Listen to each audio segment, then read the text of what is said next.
여기 왔어요.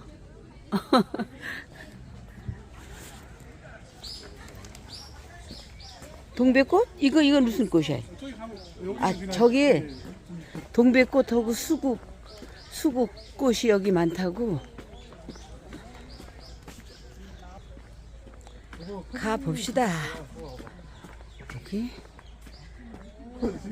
우리 가족들, 딸하고 사위하고 우리 손주하고. 아이고.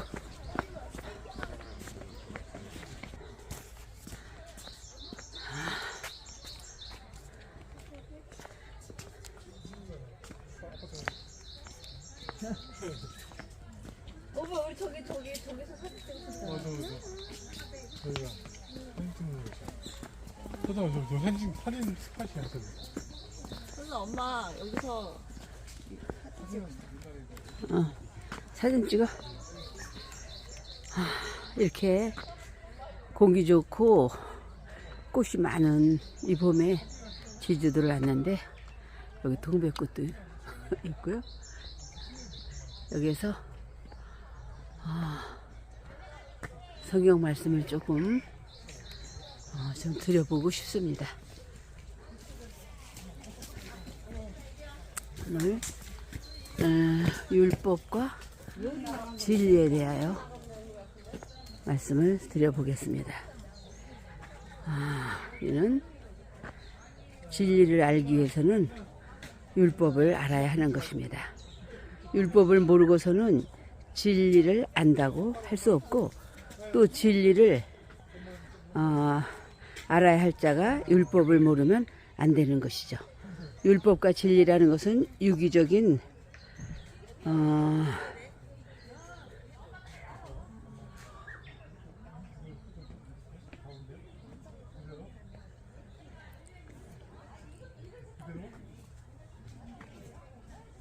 유기적이며 그래서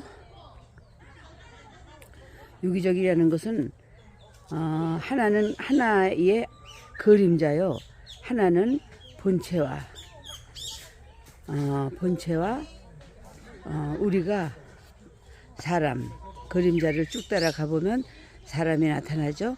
건물도 그림자를 따라가다 보면 건물과 연결되는 것 같이 율법은 그림자요, 율법은 본체요, 곧 예수를 말하는 것입니다.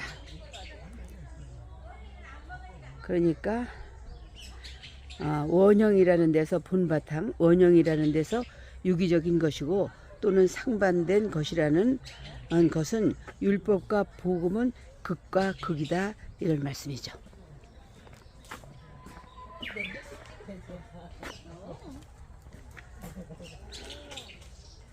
율법이 사망의 법이면 복음은 생명의 법이라는 데서 다른 점인 것입니다. 다시 말해서 율법이 정죄하는 법이면 이 복음, 진리는 은혜의 복음이라는 데서 상반되는 것이죠. 진리와 율법을 명확하게 알지 않으면 자기가 지금 복음을 전하고 있는 것인지 율법을 전하고 있는 것인지 모르는 것입니다.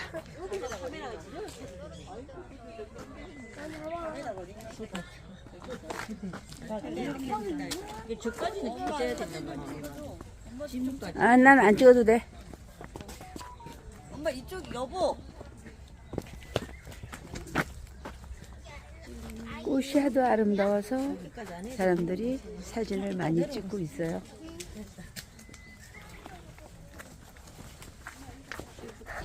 저리 가.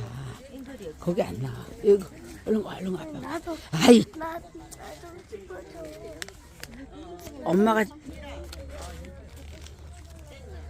말씀을 전하되 능력이 없는 이유는 그런 회로가 맞지 않을 때 그런 것이죠.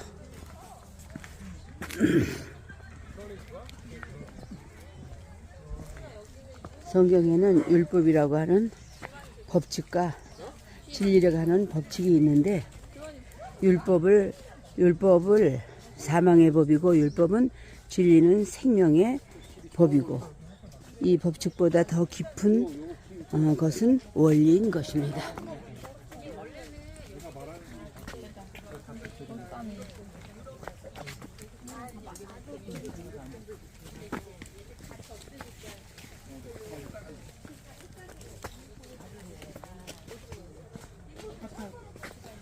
무슨 원리냐? 성경에는 믿음이라는 원리가 있습니다. 그러니까 법을 지켜도 생명이 없어요. 능력이 없어요. 율법을 암만 지켜도 율법을 범한 데 대해서 용서가 없기 때문에 은혜가 없는 것입니다. 그러나 믿음이라고 하는 원리가 생명이 있습니다. 첫째, 진리란 율법을 완성해야 하는 것입니다.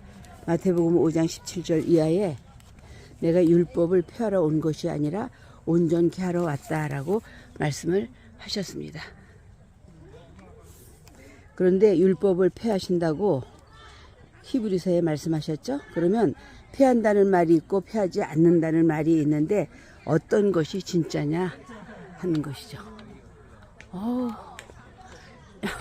이 벚꽃이 잘 보이나요?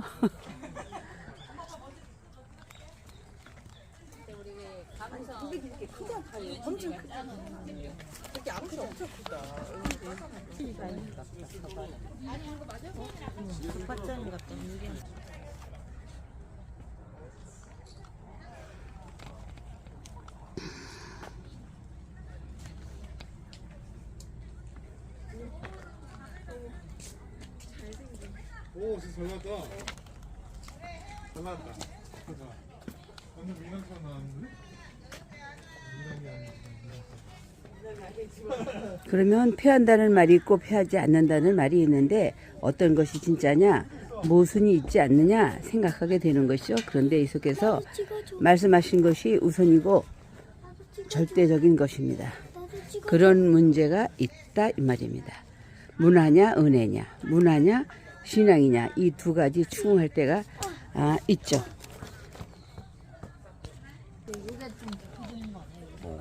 동백꽃을 보겠습니다.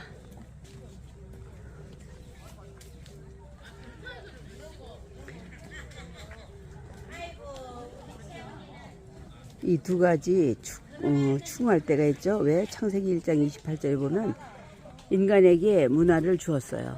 네? 땅을 경작하고 다스리라 하는 문화를 주셨습니다. 인간은 최초에 하나님께 부여받은 것이 문화인 것입니다. 엄마 걸레 갖고 확인이 안 되네. 그래서 문화가 우선이다 주장하는 사람이 있고 신앙이 우선이다 주장하는 사람이 있습니다. 요한복음 3장 16절에도 하나님이 세상을 사랑하사 독생자를 주셨으니, 이것은 신앙이 우선이다 주장하는 사람들의 말입니다. 우리는 어느 쪽에 동의해야 되느냐? 두 가지 다 중대하죠. 인간은 육체가 있기 때문에 문화를 떠나서는 살 수가 없어요. 육체와 영혼 똑같이 사정이 같습니다. 근데 절대적인 우선이 있죠. 마태복음 6장 33절 34절에 보면 너희는 먼저 그의 나라와 그의 의를 구하라. 그리하면 이 모든 것을 너희에게 더하시리라 하고 말씀을 하셨습니다. 이것이 절대 우선인 것입니다. 주님이 말씀하신 것이 절대 우선이고 또 과거에 율법이 어떻게 말했든지 간에 우선 모든 권한을 내게 주셨으니 하늘에 있는 것이나 땅에 있는 것이나 모든 권리를 주께서 주셨다면 그가 명하는 것은 절대적인 것입니다. 요한복음 12장 47, 49절에 내가 말하는 것은 내 자유로 하는 것이 아니고 아버지께서 내게 명한 것을 말하노라 이렇게 말씀하셨어요. 그러므로 나는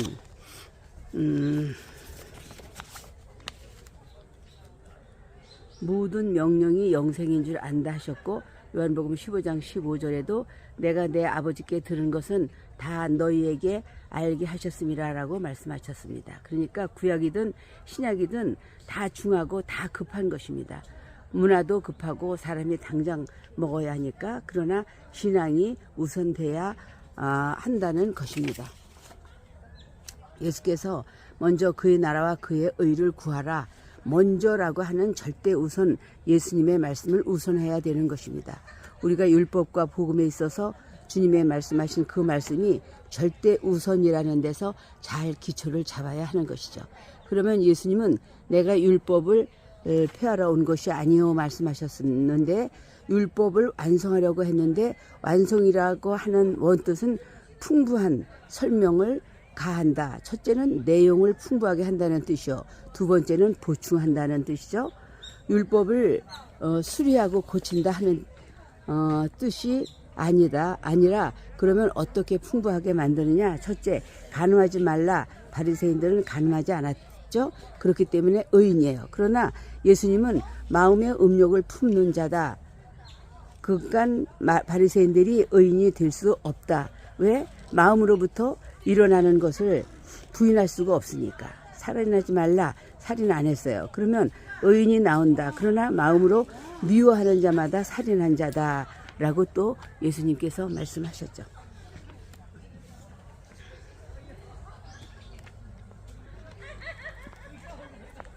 그러니까 미워하지 않겠다. 미워하지 않아도 무관심하면 살인이다 라고 말씀을 하셨어요.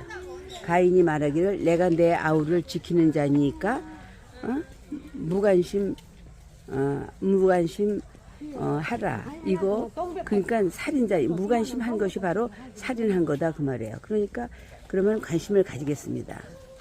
그러나 사랑하지 않는 자는 살인한다. 요한일서 3장에도 말씀하셨고 그럼 사랑을 하겠습니다. 사랑은 형제를 위하여 목숨을 버리는 것이 사랑이다. 목숨을 버려야 하는 것이 사랑인데 그럼 내 목숨을 버리겠습니다. 그럼 제 목숨이라는 것이 없잖아요. 왜요? 이미 죄를 짓는 순간에 목숨은 이미 율법이 이렇게 담보해 버린 거죠. 그러니까 죄를 짓는 순간에 내 목숨은 없는 것이죠. 왜? 죄값으로 이미 담보해 버렸기 때문이죠. 인간은 죄를 지었을 때 목숨은 이미 담보되어 있는 것입니다. 그러니까 자기 목숨을 내줄 수 있는 자는 예수님밖에 없는 것입니다. 율법에서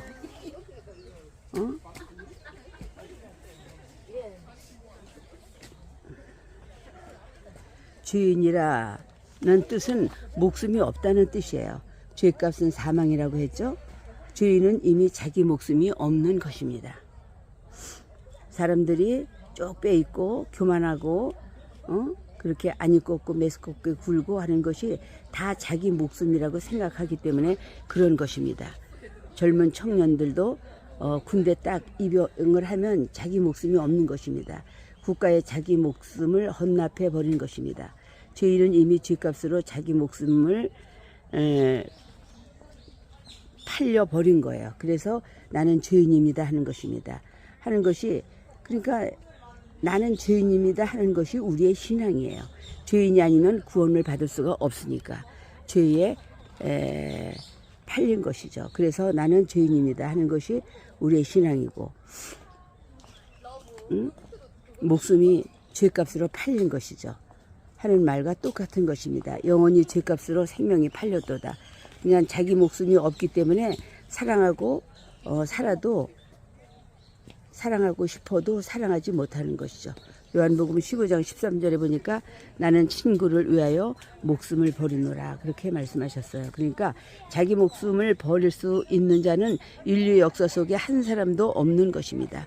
우린 이미 아담의 죄로 목숨이 팔려 버렸으니까 우리는 아담의 후예이기 때문에 인류 역사에 아담은 둘인데 하나는 그 생명이 팔린 자이고 하나는 죄 없는 하나님의 아들 예수 그리스도밖에 없습니다. 하나님의 아들이란 말은 죄가 없다는 뜻이죠. 예수는 죄가 없는 유일한 분이신 것입니다. 그래서 예수만이 사랑할 수가 있는 것입니다. 그러니까 예수는 율법에 부족한 그 설명을 보충하러 오신 것입니다.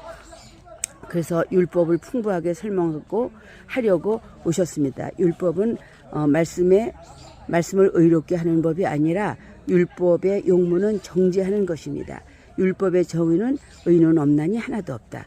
근데 바리새인들이 율법을 곡해했어요. 율법을 곡해한 것은 바로 율법으로 의로워지려고 한 것이죠. 침례 요한이 요단강에서 회개하라 할 때 메타노이테 했는데 이 뜻은 너의 신에 대한 지식을 고쳐라, 하나님에 대한 상식을 수정하라 하는 뜻이죠.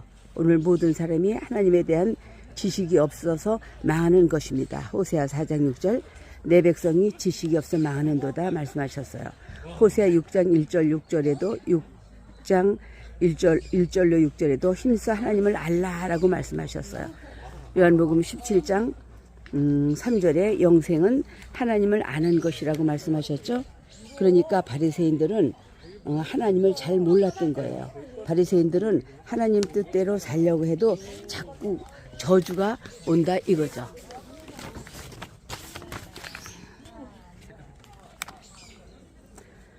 왜 저주를 받느냐? 갈수록 율법을 곡해하기 때문이죠. 그러니까 수정하라 이거예요. 이것을 어떻게 수정해야 하나?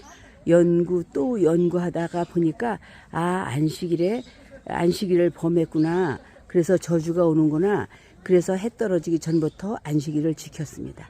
알렉산더가 천하 통일을 했는데 알렉산더의 꿈은 그리스의 문화를 제공하고 싶은 것이지 점령하고 싶은 게 아니었던 것입니다. 근데 유대인들은 안식일만 되면 일도 안 하고 꿈쩍도 안 하죠. 이래라 핍박하고 하니까 산 속에 들어가서 안식일을 지키는 그러한 곡해를 했어요. 만약에 유대인들이 가진 저 신앙이 이 땅을 황무하게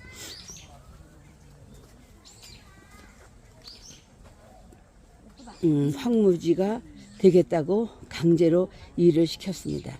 핍박하는 자들은 말 타고 쫓아오고 유대인들은 겨드랑이에 땀 날까봐 천천히 가죠. 이때에 학살된 사람들이 최고 많다는 거예요. 그래서 마카비 전쟁이 일어나게 된 것이죠.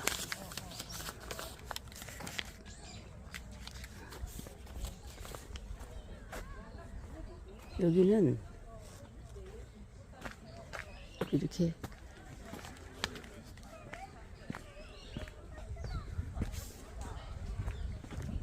동백꽃이 아주 그냥 많네요.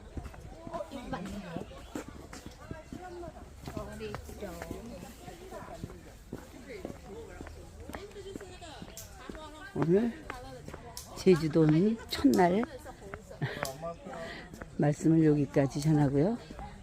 내일은 또 이어서 말씀을 또 증거하겠습니다.